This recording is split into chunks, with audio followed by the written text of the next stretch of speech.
Welcome back to Learn with Chris. I'm Chris. Today I'm going to continue talking about Norse mythology, and I'm going to focus on Loki. Now, unlike some of my other videos about Thor and Odin, we actually don't really know what the name Loki means. So we're just going to kind of skip that part, the origins of his name, because we don't know. I do want to comment right away about the error that a lot of people think, because they would have found it from Marvel movies, that Loki and Thor are brothers, even adopted brothers. That is not right. That is incorrect. Loki and Odin, Thor's father, are blood brothers. And I'm going to read from Lokasena, stanza 9. Lokasena is one of the poems in the Poetic Edda. It's actually very interesting. It's the insults of Loki. But I'm just going to read, for the moment, stanza 9, just to illustrate that Odin and Loki were blood brothers, not Thor. So stanza 9 says, Loki said, "Do you remember, Odin, when in bygone days we blended our blood?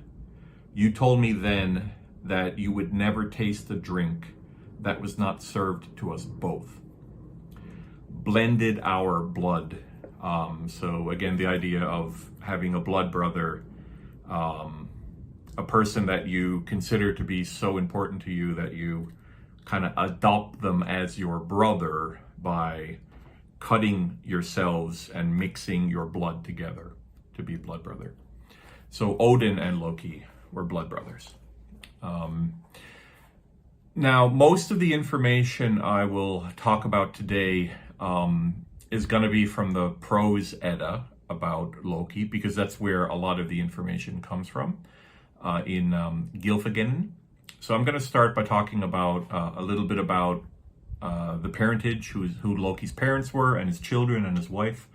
And this is going to be from Gylfaginning chapter 33 and 34, and that's in the Prose Edda.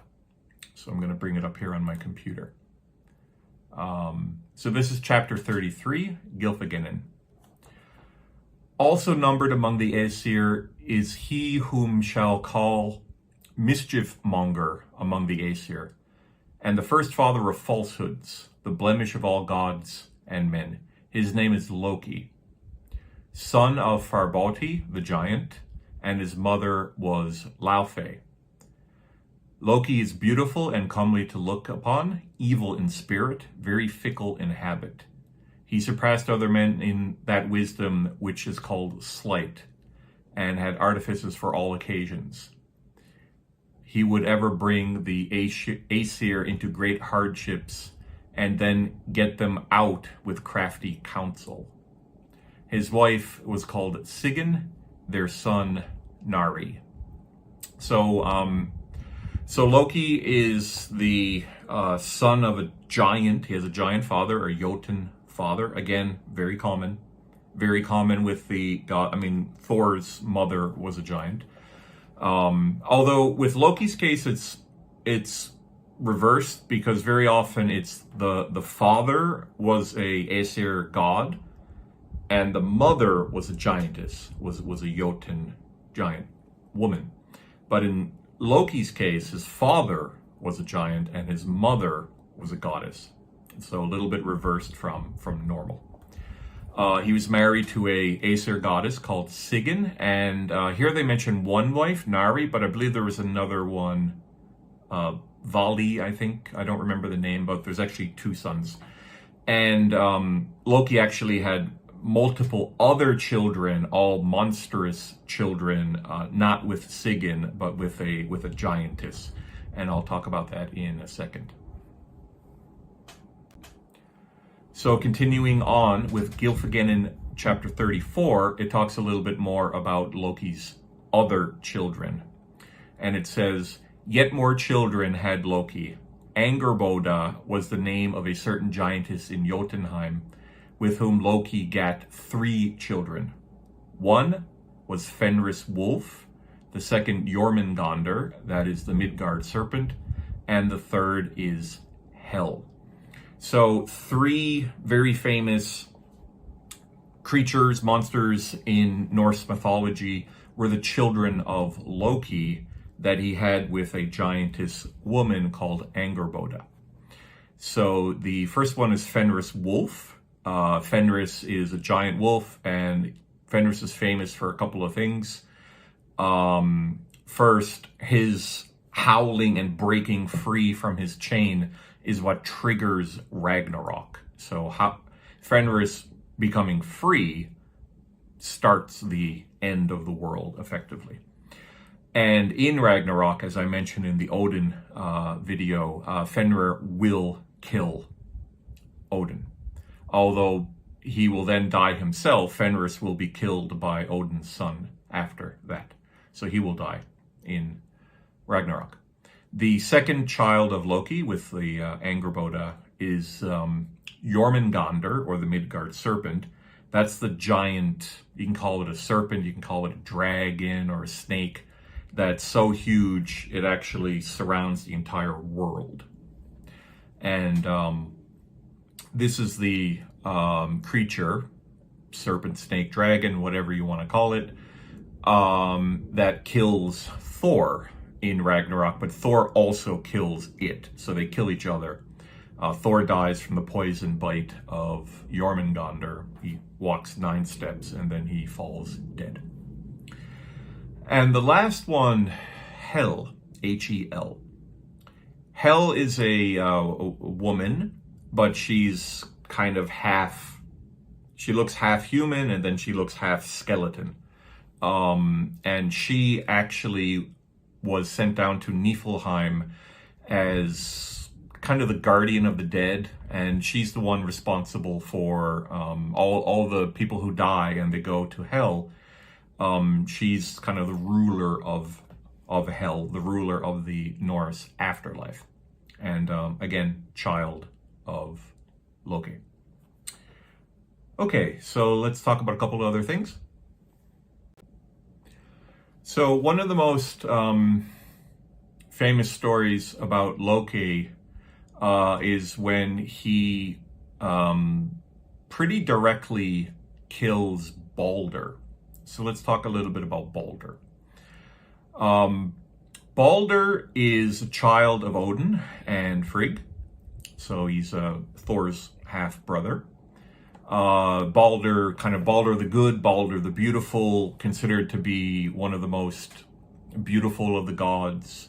And so in the stories, one day Balder has a dream, a nightmare, where he sees that he's going to die in this dream or nightmare, and he tells his parents about it.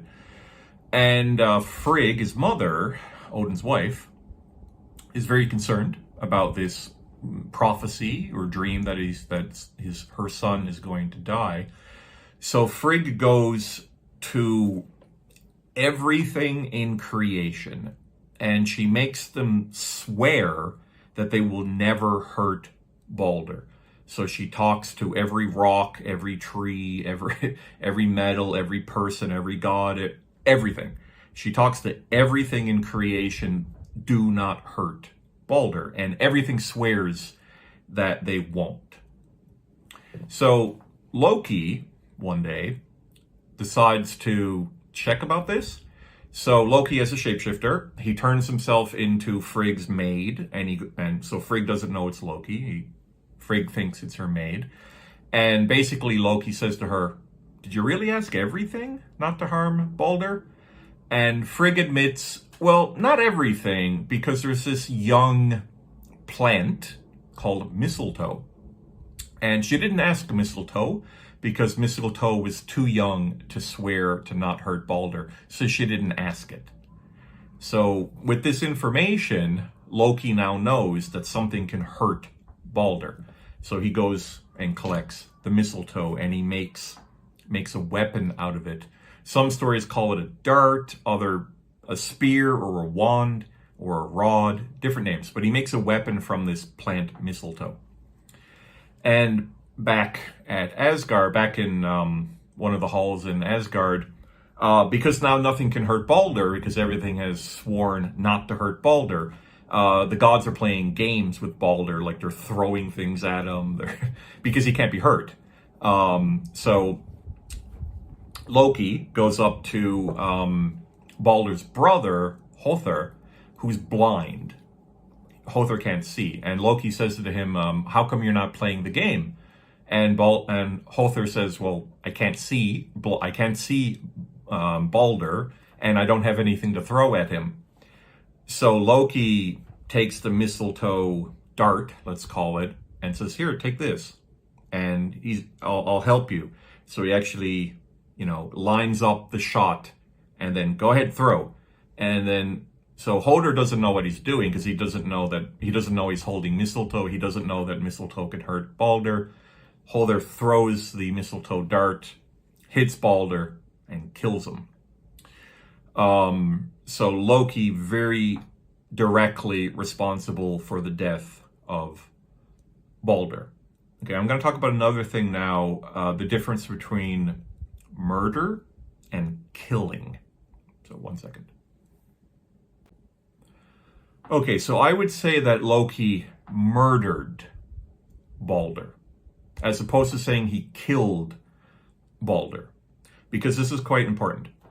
In the Norse society, in Norse culture, murder was quite different from killing.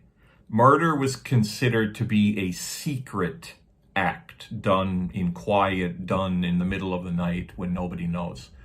So in Norse culture, if a person killed another person, but they ran away from, they didn't know it, nobody knew that they did it, they hid, it was a secret, that's a murder. They're running away from the responsibility of killing somebody. But in another situation, killing would be perfectly legal. For example, in the cases of like slander, if you insulted somebody's reputation, they could actually challenge you to a fight to the death in what's called holmgang, which is they draw the circle, and it's on like a little island somewhere a couple of days later, and they have a bunch of rules for how this works, but it's a ritual combat between the two people. It's like, you insulted me, you insulted my honor, you said that I was blah blah blah, and I challenge you to a fight to the death. And well, one person's going to die in that fight, but that's a killing. It's honorable, it's in front of everybody, it's in front of the gods. It's not murder, right? And once that fight is over, it's fine, right? You go back to society, and you don't go to jail or anything, right? But Loki secretly, he manipulated Hother, he did this in secret, so Loki murdered Balder, in my opinion. He didn't kill him in front of all, right? So that's a very different situation. So, continuing with the story of Loki and Balder, so now Balder's dead, and well, you go to hell, you go to the afterlife after you're dead, including gods. This is an interesting thing in Norse mythology, where the gods can die too. They're not immortal in the sense that they cannot die, because they can die, and they do. So Balder is dead, and Balder is sent to the afterlife, to hell, where he is actually under the control of Hel, the goddess Hel, the daughter of Loki. And the gods want him out. They want Balder out of hell. They want to get him back. Basically, they want him to come back to life. And Odin sends one of his Einherjar, I forget his name right now, I'll put it up on the screen, but one of his men, one of his people, travel to hell, to the afterlife, to request to Hel, the goddess, daughter of Loki, to release Balder to go back to Asgard and to live again, right? And she says this: if all things in the world, quick and dead, weep for him, then he shall go back to the Aesir, but he shall remain with hell, if any gainsay it or will not weep. So basically, hell has a kind of a deal. It's like, okay, if everything, the same way that Frigg asked everything to swear to not hurt Balder, hell requests everything in creation, every blade of grass, every rock, every god, every giant, everything has to cry for Balder. And if everything does that, then she'll let Balder out of hell. However, there was one giantess in a cave who would not weep for Balder. Thok was her name. And at the end of, I think it's Gylfaginning chapter 49, maybe, I think. It says, and men deem that she who was there was Loki, who had wrought most ill among the Aesir. So this giantess who would not weep for Balder was actually Loki. So not only did Loki murder Balder, he also was the only creature, who would not weep for Balder to let Balder free from hell. So Loki did both of these things. So he killed Balder, murdered Balder to send him to hell, and then refused to weep for him to allow him to leave. As you could probably imagine, this very much pissed off the gods. So Loki, after a little adventure where he kind of turned into a fish and tried to swim away, he was eventually caught by Thor. And Loki was bound in a cave. This story is in Gylfaginning chapter 50. So they bound Loki to a rock. It gets pretty dark here, where two of Loki's children are there, along with his wife Sigyn as well. One of his children is turned into a wolf, and the wolf kills the other son, whose name was Nari. And the gods used the guts, the entrails of Loki's dead son as a chain to tie him to this rock. And then I think Skadi, a wife of some of the, maybe Njot's, yeah, I think Njot's wife, Skadi, they brought in a snake, a poisonous snake that drips venom from its mouth, and they put the snake right over Loki's head. So basically torturing Loki. So he's in a cave, he's tied to a rock, he can't get out, and there's a poisonous snake above his head dripping acid and dripping venom on his face. So his wife is there, Sigyn, and she has like a cup, and she's got a cup over his head collecting the venom so it doesn't burn Loki. But of course, the cup will fill up with the venom, and then she has to go kind of dump it out. And while she's dumping out the venom, more venom is dripping on Loki's head, and it's very, very painful, and he's moving and everything. And this is the Norse story of the origin of the earthquake, because when Loki's moving in such pain, it's shaking the earth. And the very last sentence in Gylfaginning 50 is, there he lies in bounds till Ragnarok. So Loki will stay bound up in that cave with a poisonous snake dripping venom on his face until the beginning of the end of the world, until Ragnarok. That is his punishment. So I'm going to read a couple of things from the Voluspa, also related to Loki. So the first one is from 34. So stanza 34, Voluspa. I saw a prisoner lying in a certain wood, the liar himself, none other than Loki. There sits Sigyn, his wife, although she finds no glee in her husband. So it's not happy being with her husband Loki, because Loki is in pain from the poison from the snake. So that's 34. And a couple of stanzas related to Loki and Ragnarok. So this is Voluspa 48, stanza 48. Hrym advances from the east with a shield before him, and the Midgard serpent is in a rage. The serpent beats the waves, and the giant screams eagerly, splitting corpses with its pale beak. How do I say this? Naglfar?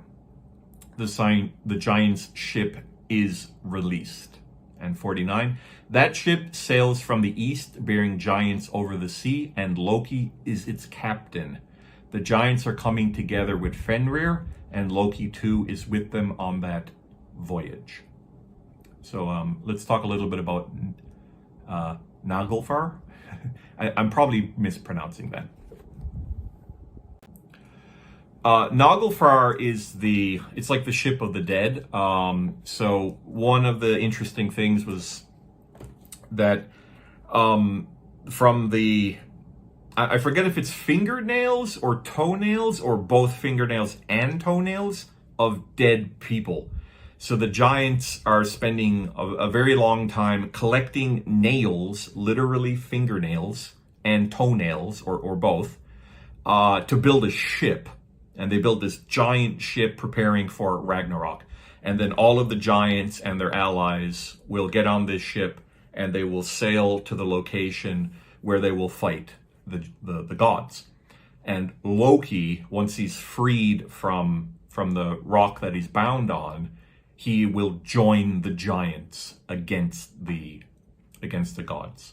So that's the complete reversal. So in the earlier stories, he's kind of a friend. He's a blood brother to Odin. He goes on certain adventures with Thor.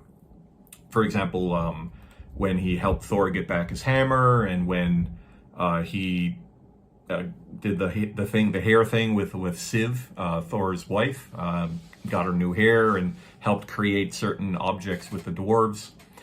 There's lots of other stories about Loki. And so he begins as kind of a trickster, mischievous kind of god, playing jokes and pranks.